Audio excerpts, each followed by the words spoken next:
Hi, everybody. Hi there. So I'm just doing a Q&A today, answering some questions that have come in to do with perimenopause. And actually, the questions that have come in are primarily to do with our fitness in menopause. So why we tend to put on weight around the belly, why we tend towards constipation, and also how we can best rest, how we can best kind of reset things.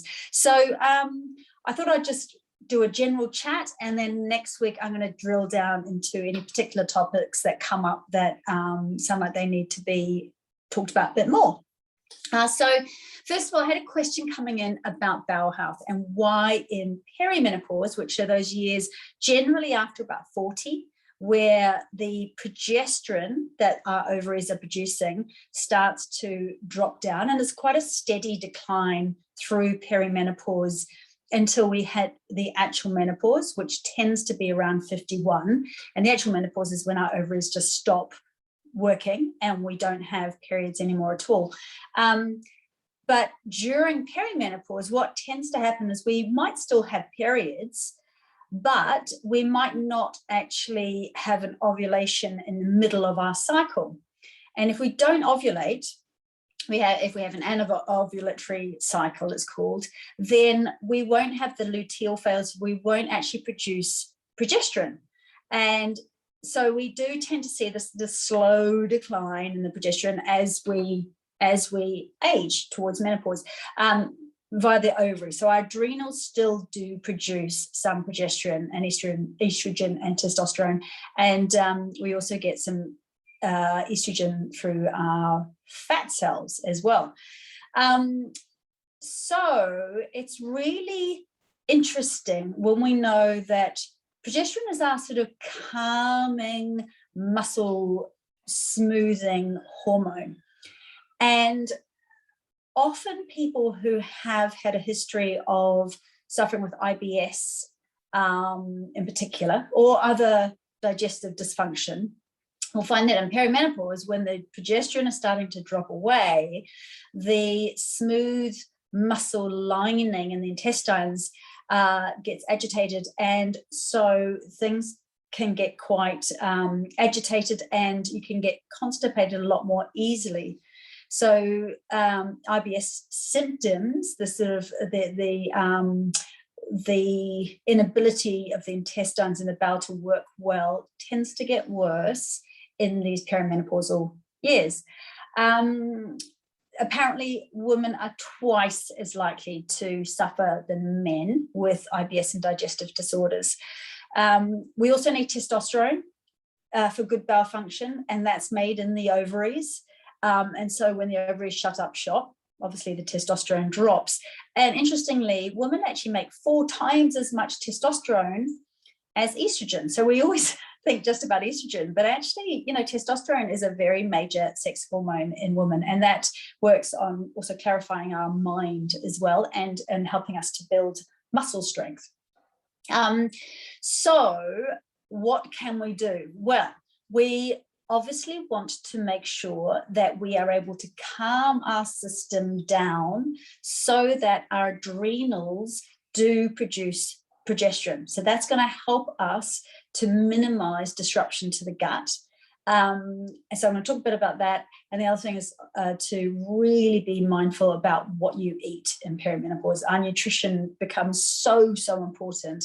And really, getting on top of constipation is massively important, because constipation is actually the #1 precursor for urinary incontinence. So because in our pelvic bowl, everything's so squashed together, and our bladder supports the uterus supports the bowel.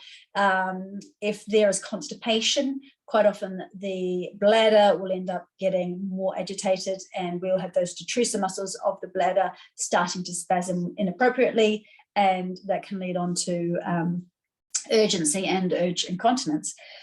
So, and then we've got the old, why do we get this big tummy in midlife all of a sudden when we haven't actually changed our diet? And it's all to do with hormones and that slow diminishment of the progesterone. And then in midlife, like I said, we can still be having our periods, but the estrogen can fluctuate madly every cycle, and then it slowly goes down until we actually stop producing the estrogen from our ovaries when we hit menopause. But over that time, it fluctuates. So progesterone is just going down gently, slowly. The estrogen, the ovaries going, come on, have a last baby, come on, have a last baby, come on. And so we're getting surges of estrogen. So actually, you can become quite estrogen dominant. And this is the bit where it gets a bit more complicated. So I'm not going to go into this too much in this session. But as we come closer to actual menopause, we start to produce more of the type of estrogen that sits in our fat cells, and less of the estradiol, which is good for our brain function, our bone function, our heart function. So it's a lot easier for things to get out of balance. And we need to make sure that we are pooping really well so that we can get rid of excess bad estrogen, which can be potentially carcinogenic, that can lead on to heart disease and so on and so forth, and can sort of stick around our organs. So it's really important that constipation isn't ignored, and that you do some of the things that I'm going to be talking about today. It really is a big problem for a lot of women at this stage of life. So if you're suffering from digestive issues and you haven't really before, you're not alone, but there's an awful lot we can do. One of the things, obviously, is to talk to, and you've got to do all the other things too. You can't do this without the other bits, but one of the bits is to talk to a qualified specialist GP who understands what is actually happening with the hormones through perimenopause. And it's quite complicated, so it's not a general practitioner thing unless they've done extra training, and potentially look at adopting some hormone therapy. And these days we have got body identical hormones which are available on the NHS, and in most countries you can get hold of body identical HRT. The difference between the newer HRT and the old style HRT is that the newer stuff is created in the lab. It's derived from wild yam, so it's also body identical. So it's exactly the same molecular structure as what our ovaries and our adrenals produce. It's different from synthetic estrogen progesterone, which used to, well, it still does. It's still around, the synthetic HRT, and this is what the pill is made of, concentrated mare's urine. So, well, at least the HRT is often taken from concentrated mare's urine, and so it doesn't have the same molecular structure. These days, we can get this body identical stuff. So it's basically bioidentical, which is what you can get on the internet and you get from pharmacies that is compounded, but it is regulated and licensed. So each package, we know exactly what is in there, and this is available to women in the UK on the NHS. And it could be that by supplementing with progesterone initially, that tummy disorders, IBS and things, just calms down. So that might be something to look into, especially if potentially you are estrogen dominant, as in the estrogen is still there, it's still fluctuating, but your progesterone has dropped down. Too many GPs don't really know about the progesterone component and only think the progesterone is there to protect the uterus lining. And actually it can be doing, it does do a lot of other things in the brain and in the body. So it also helps regulate the mood. So it just calms us down when we are really finding that, especially that PMT, you think about progesterone drops down right before you have your period. And quite often that's when people have very bad PMT.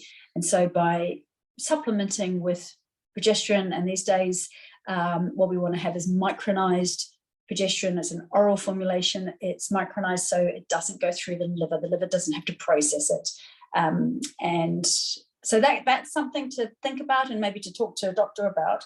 However, we can't kind of think that we can just take HRT and not do these other things. A big mindset shift needs to happen once we come into midlife. And this is something that I didn't really understand. And but when you do understand it, it all really makes sense.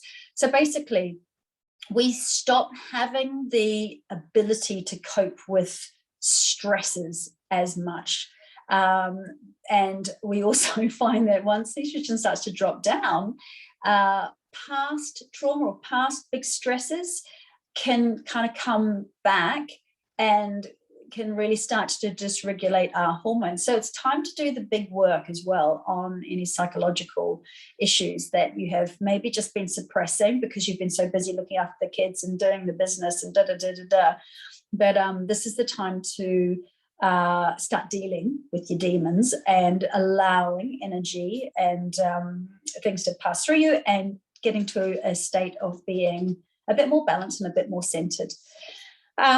So I'm just going to hop onto the main 4 things that I think that we really need to consider in midlife from a lifestyle perspective. One of those is what we eat. So what we eat, this is going to really affect our bowel function. Like I said, you need good bowel function because you want the bowel to be able to eliminate surplus bad recirculating estrogens so we don't become too estrogen dominant, and also because constipation feels dreadful, and also it can lead on to urge issues. So what do we want to eat? So this is really interesting. Once we get to midlife, things change. What worked in our 20s and 30s no longer works for us. So we need quality protein, and preferably at every meal. So the decline in estrogen from menopause is linked to decreased muscle mass and bone strength. And for this reason, women go through menopause should eat more protein. Eggs are a brilliant source of vitamin D and iron, which is something that women tend to lack, especially in perimenopause. They are a great protein source. They're shown to reduce actual cholesterol levels and heart disease in women and obesity. They are a whole protein food, and they provide all these good fats and vitamins and minerals as well. So they are a superfood. We should think of eggs as a superfood. Now I'm just going to talk about protein. I mean, everybody has if you're a vegetarian or vegan or you do eat meat, you know what proteins work for you. Obviously, we want to avoid the sausages and the bacon and that sort of thing. If you are going to have meats, make sure that they are lean meats and small quantities, but making sure it's good quality protein. Fats. So we've got, of course, our bad fats, but also our good fats. And fat is actually our friend in perimenopause in particular. Those of us who grew up in the 80s and 90s and were fed this total lot of bollocks that fat is bad and we should all have low-fat diets and fill ourselves up with sugary low-fat yogurts and so on and so forth. Hopefully you guys know that now that was just not true at all. And actually we need good fats in our diet, and especially as women, because fat, cholesterol, is the precursor to our production of hormones. So we need a certain amount of good fats in our diet in order to produce hormones. And if you are reducing the fats in your diet, you are going to be reducing your body's ability to produce the hormones that we do need, or if you are not eating fat but you're instead eating a lot more carbohydrates, especially things that might convert easily into sugars like pasta, etc. So obviously we do want to avoid the most of our saturated fats, so things like fatty red meat, cheeses, dairy products, very much any kind of fried food and stuff. Just please stay clear of that. as much as possible the trans fats, and also obviously the hydrogenated fats like the margarine, etc. But we've got the good fats, which are the unsaturated fats, monosaturated fats, and the polyunsaturated fats. And so it's quite easy to get confused there. But basically, we need these good fats, like I said, to produce the hormones that kind of run our bodies. Our brains are mainly fat, so we need good fats for our brain function. So if you're getting foggy brain, if you're forgetting a lot of stuff, it might be because you do not have enough good fats in your diet. Our joints really need good fats in them to keep lubricated. So it's just like putting oil in your car and keeping all the mechanisms going. So yeah, joint health, really important that we do keep the good fats in the diet. It's good for our skin. So for the collagen for the skin, the collagen comes from the estrogen, and the estrogen is produced from the cholesterol. So we need the good fats to have nice glowing skin. For weight control, so believe it or not, good fats will help you to control your weight. So it's a good one to remember. Fat is very satiating. Instead of being a bad thing, it actually fills us up a lot more quickly than most other foods. And like I said before, we need the fats for our hormone production. So we need a certain amount of fat in our diet to produce the hormones that do make our brain work and make our bones regenerate and make our gut work properly and make our pelvic floor, muscle fibers elastic, and so on and so forth. So yeah, those of you who still have that old myth that low-fat diet is the way to go, it's really not. I mean, obviously fats are very calorie dense, and you have to be really careful you're not upping your calories. So it's not like you suddenly switch to a full-on keto diet and just whack in a whole lot of fats, which you weren't before, but just be very mindful of making sure you do have good quality fats. So things like fatty fish, so maybe three times a week, having sardines or mackerel or salmon or tofu if you're a vegetarian. Tuna, it needs to be fresh. So once it goes into the tin, the fat is actually taken out and sunflower oil or water is put in. So fatty fish, oils, coconut oil, weirdly, is actually very good for us. Coconut oil and also extra virgin olive oil is brilliant as a precursor for pregnenolone and all the other hormones. So don't go crazy, lug it all over your food, but just, thinking about adding a little bit for on top of vegetables and so on and so forth, maybe using that instead of a spread. Really good idea. Obviously, it's like the Mediterranean diet. Everything is in the olive oil. Nuts are brilliant. They're full of protein, they're full of fat, and they're full of fiber. So a good variety of nuts, and also magnesium, which we really need in our diet. Full fat yogurt. So yogurt and everything like kefir, brilliant for the gut biome. It's very satiating. Obviously gives us that calcium as well. So things like Greek yogurt, but nothing with sugar. You've got to be really mindful of that. Seeds. So a lot of people are getting into using different seeds through different parts of their cycles now. Chia seeds, amazing. I put those into my porridge in the morning. So they are really good fats, and they are a good source of zinc, magnesium, vitamin B, vitamin D, the whole shebang. Sunflower seeds, great, and sesame seeds, so tahini, and I get the runny stuff, so I put that into my porridge in the morning to get a good shot of tahini every day, because that's so high in calcium.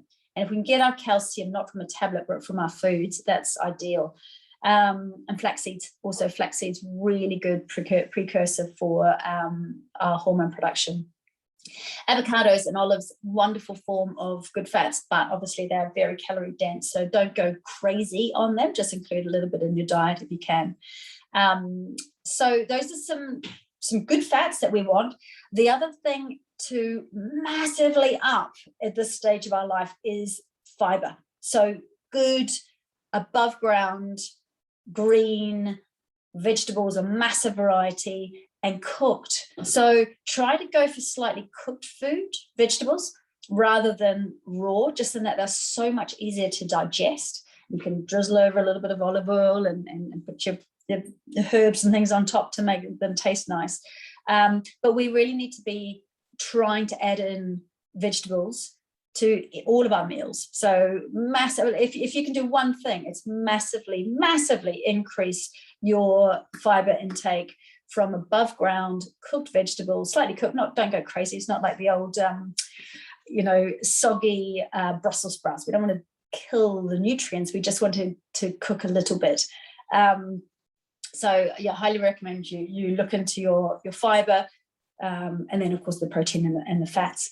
So that's going to help with the hormone production. It's going to help with the bowel function, obviously, with the good fiber, and will decrease that potential estrogen dominance over the progesterone. So the other thing that we need to talk about, which I'm going to talk about now, is moving. So making sure that your lifestyle doesn't become too sedentary.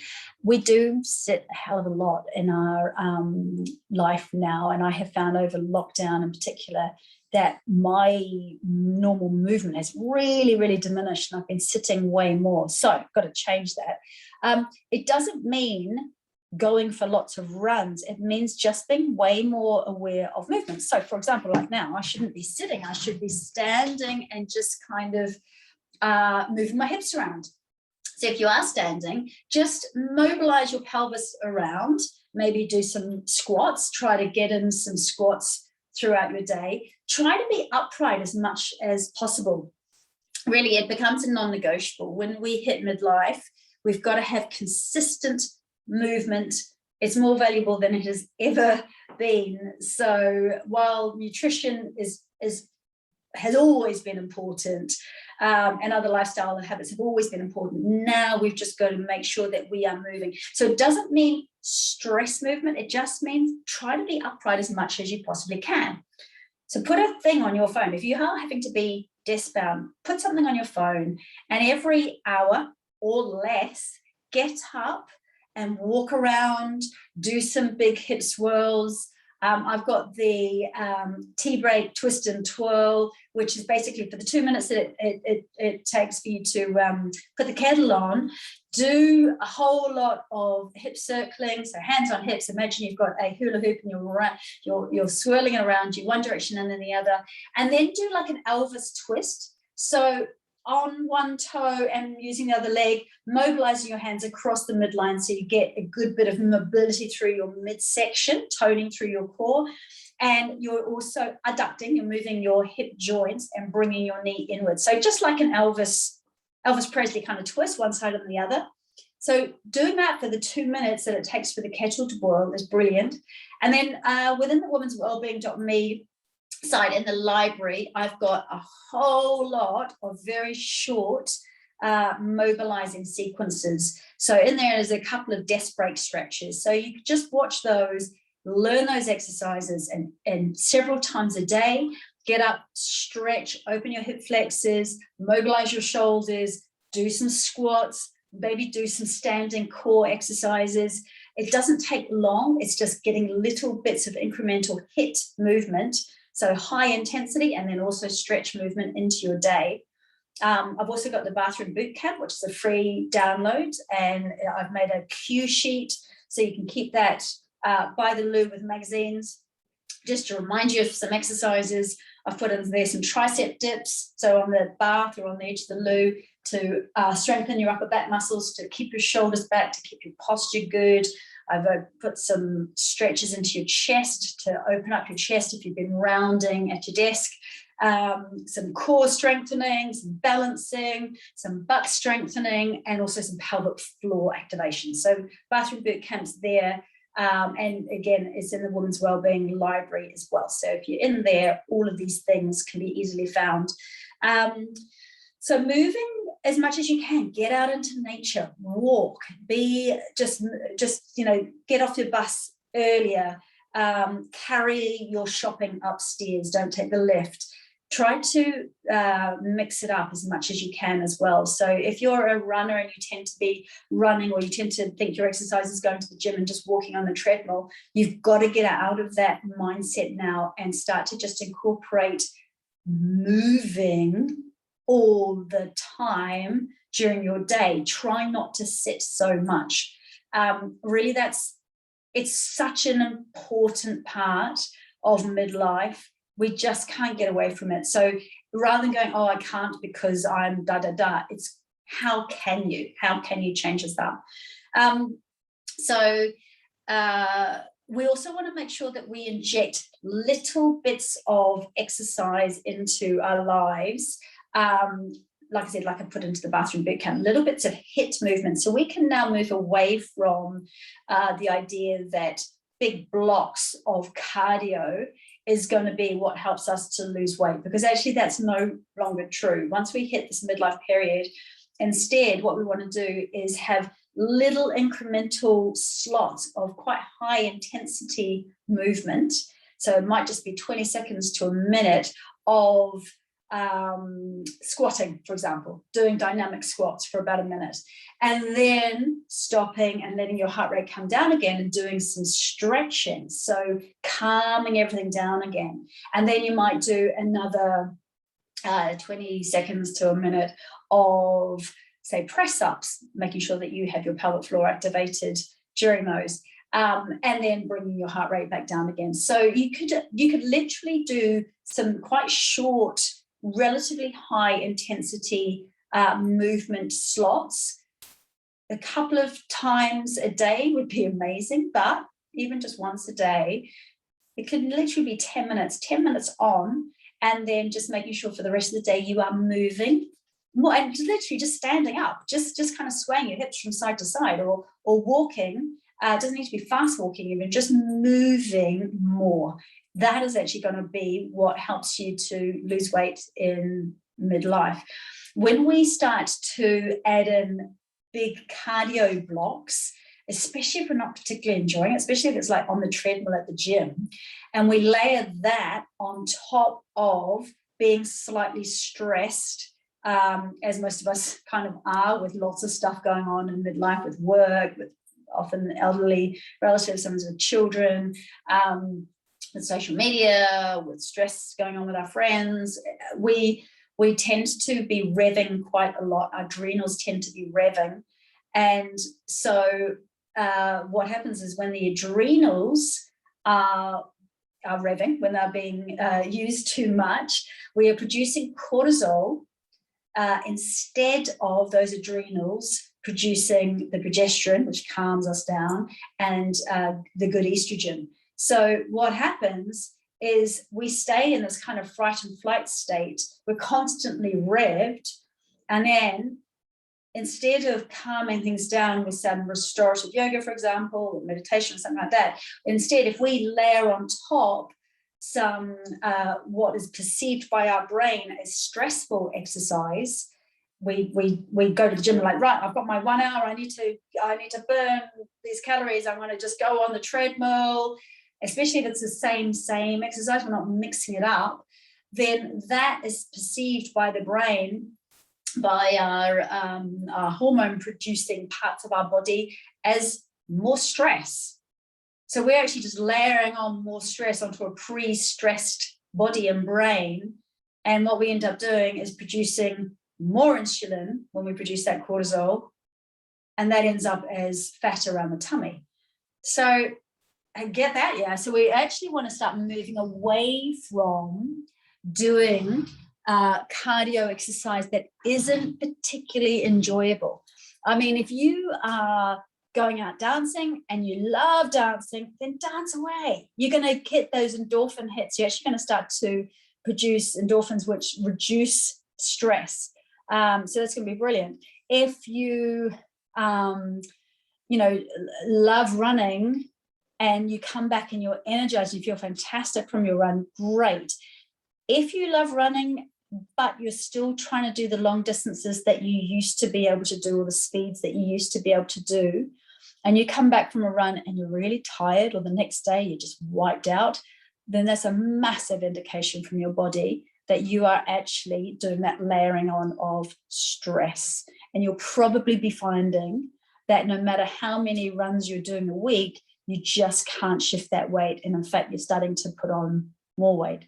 So ironically, in midlife, we want to be making sure that we factor in the next thing I'm going to talk about, which is stress reducing relaxation techniques.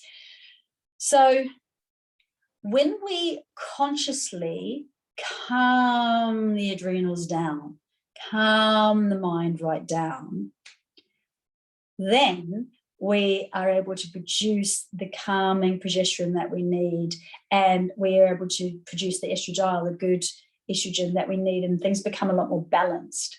And we tend to then also eat better, because a stressed body will always go for the carbs that hit. We tend to eat better, and it tends to be easier for us to also eat sort of with gaps between meals, so not constantly snacking. Sorry. So if we are constantly stressed, the cortisol is produced, that stress hormone is produced, and that stimulates the liver to increase the production of blood sugar, and it helps the body to convert, which helps the body to convert fats and proteins and carbohydrates into usable energy. But as part of the body's fight or flight response, cortisol is released during stressful times to give the body a natural energy boost. But when those cortisol levels stay high constantly because of chronic stress, and like I said, that extra bit of exercise, if it's not an enjoyable exercise, if it's a task kind of exercise, that adds to stress. It's not reducing stress, it's adding to stress, and then the effect may be in insulin resistance, too much insulin, and possibly even type 2 diabetes. So calming techniques, very, very, very important. So ones I use, I get out into nature as much as possible. It's really incredibly important I call it me and my tree time. So being around greenery, being around nature is forest bathing. You've probably heard of forest bathing. Research shows that being in nature does reduce those that cortisol production. So movement in nature, again, maybe it's just walking or hiking, especially with a girlfriend, especially if you're just having a laugh, catching up, being in community with other people while you are in nature is wonderful. Breathing deeply while you're out amongst those trees. Ease up on the alcohol. So while drinking alcohol can feel like a stress reliever, it's actually really not a long-term coping strategy, because the extra sugar from the booze, and also the fact that it does raise our stress receptors, it means that we will put on more belly fat. And also the liver is always going to prioritize processing your hormones before alcohol. So at this age, when our liver is trying to deal with potentially excess bad estrogen, remember there's different types of estrogen, we're going to find that the alcohol that we drink doesn't get processed so well. So we will feel dreadful the next day after maybe just 1 or 2 glasses of something, when before we used to have a bottle and we wouldn't touch the sides. So our ability to process alcohol really reduces, and it will disrupt sleep. So even though it might knock you out and you might be able to go to sleep initially, it does disrupt your deep sleep. You won't get properly revitalized, rejuvenated, and that continues that downward cycle. So sadly, alcohol is one of those things that in midlife we kind of need to just stop or massively reduce. Have it as a treat, have it sometimes, but don't, quite often you're so knackered by the end of the day, when we're in that slightly downward spiral, let's just grab a glass of wine and just wind down, and that turns into 2 or 3 or 4. And that is also going to disrupt all the things like sleep, like our ability to eat well, like our ability to do movement, and we're going to carry on a downward spiral of not producing the hormones that we need, and stacking on the weight. So the other thing is introducing calming techniques. And this is why in the women's wellbeing space, I've made a whole chill out space, a whole tent for deep relaxation practices, guided relaxation, and restorative yoga. And this type of restorative yoga I've got in there at the moment, I take people from moving, releasing stress, so mobilizing. I do a lot of circular movement, and then slowly dropping down into some restorative practices and breath techniques. So yoga gives us many, many things, but one of the best things for midlife is this ability to calm down consciously, where we focus on the exhalation. And when we do that, the exhalation actually stimulates the vagus nerve. And the vagus nerve is what we want to stimulate in order for us to flip from a sympathetic nervous system, which is that fright and flight, on adrenalized kind of on state, which most of us are in, to be honest, all the time.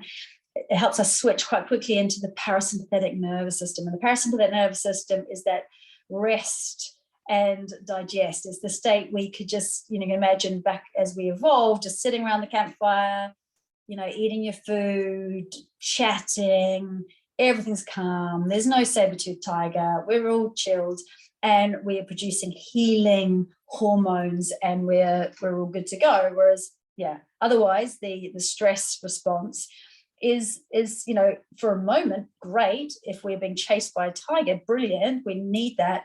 But if we're constantly in that rev state, we burn out. Basically, we simply can't continue like that. We do produce more testosterone than estrogen, but we produce like 1/10 of the testosterone that men produce. So men are able to sustain high output for way longer than women can. And you know what? It is what it is. We can fight that, or we can just go, actually, let's try and just work with our hormones and do things differently and let society change, rather than trying to change us and be like little mini men. So really sensible thing to do is join restorative yoga classes, learn how to breathe deeply, use your diaphragm properly so you can breathe properly, use the whole capacity of your lungs, really learn the value of the extended exhalation and the tiny pause at the end of the exhalation. Learn alternate nostril breathing, or one really great breath is if you are highly stressed, just block off your right nostril and spend a few minutes every couple of hours just breathing in and out of your left nostril.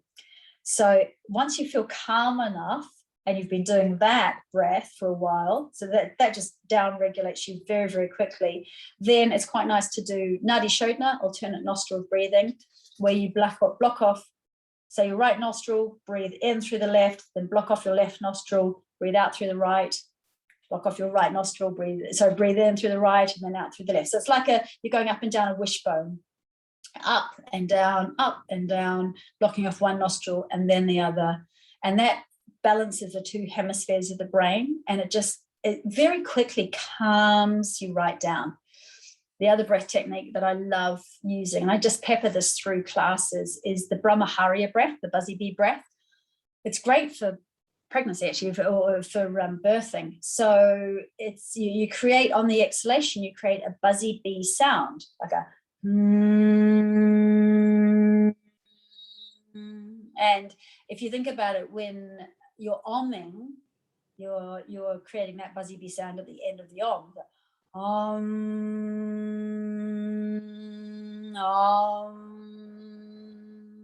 So I think monks who are omming 24/7, and they're just keeping that lovely low vibration going constantly. So that directly stimulates the pituitary gland. The pituitary gland is where our hormones, part of the axis of how our hormones are produced, and it can very, very quickly just calm us down.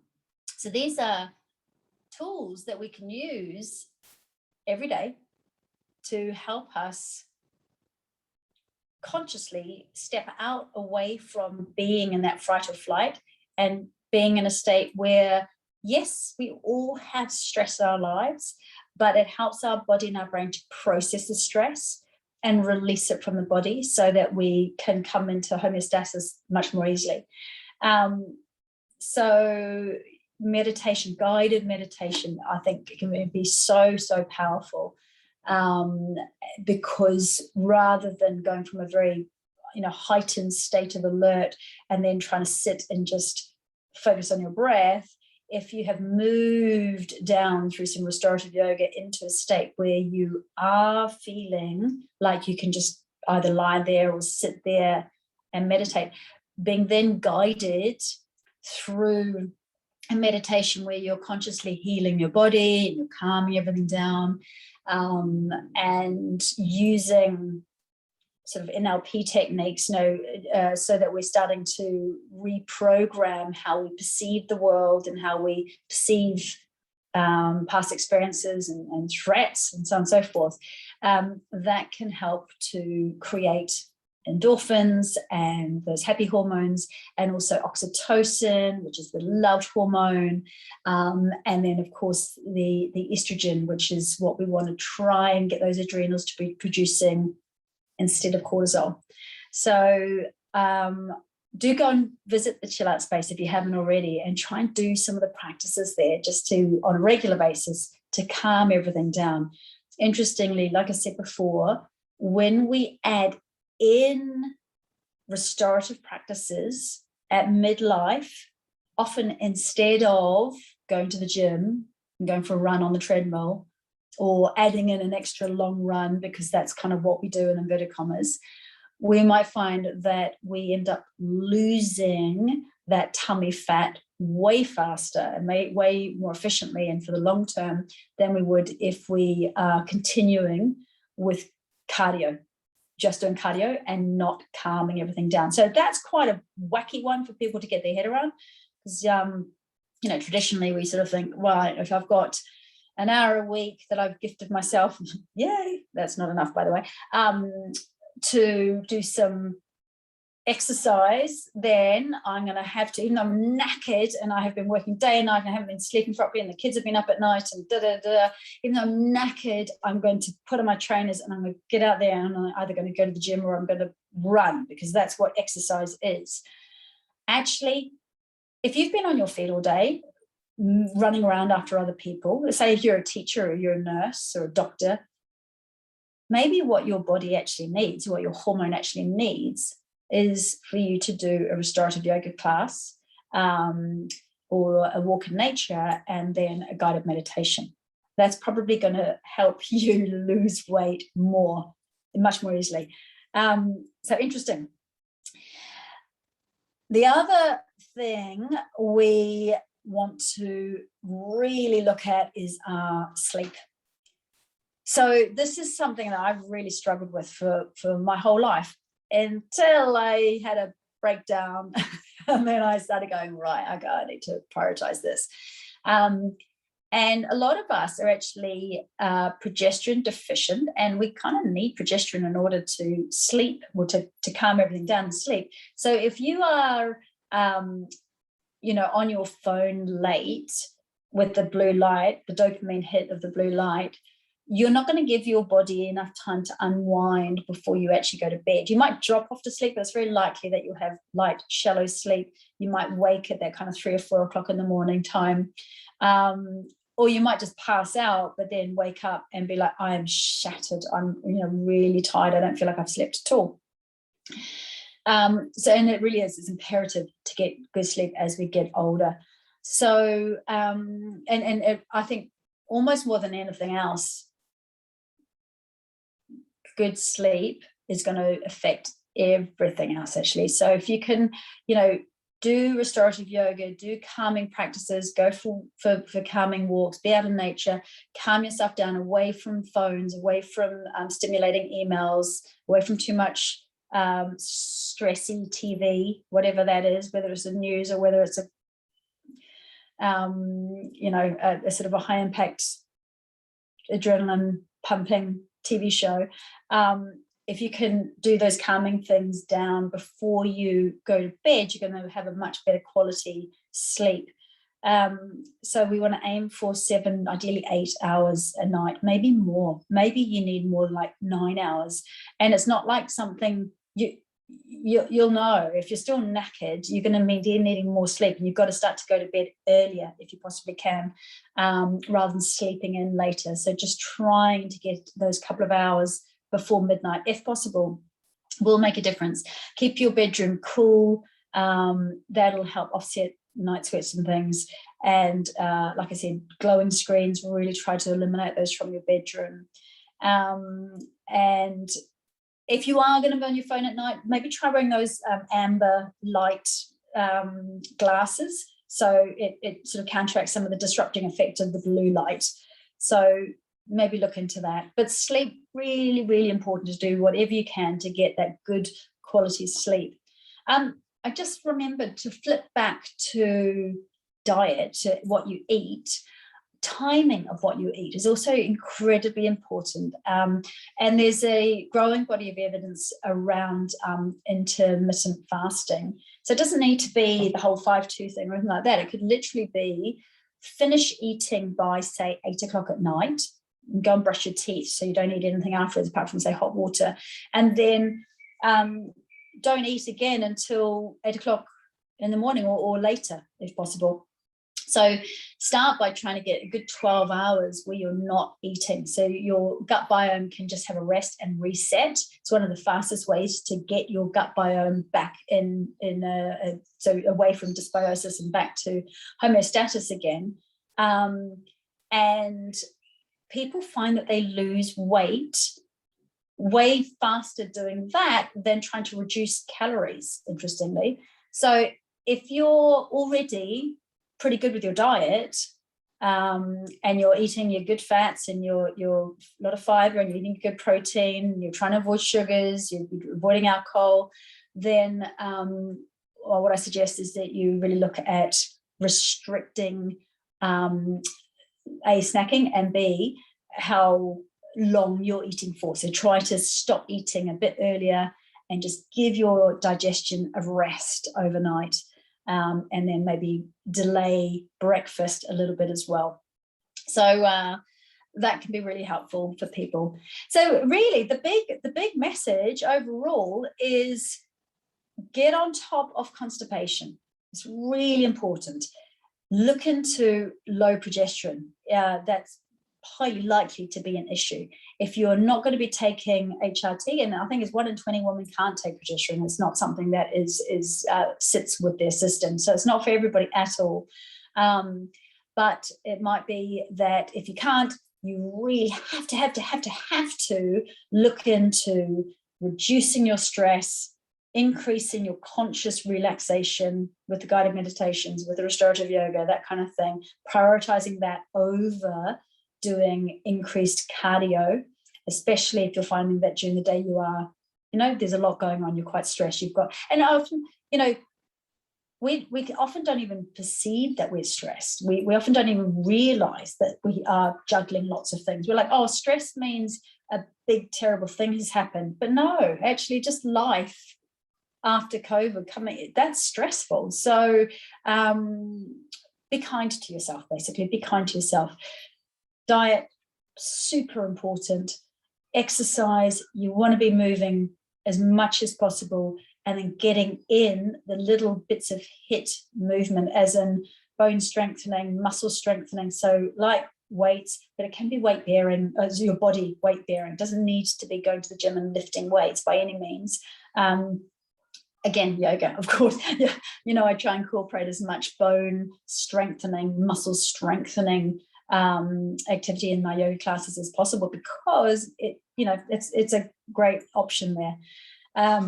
So it doesn't need to be big blocks of exercise, it can be short intermittent blocks of exercises, and making sure that you rest in between, or you add in sort of stretches in between, so that you are heart rate up and then conscious rest, and then heart rate up and then conscious rest. That's going to help you to reduce the weight around the tummy.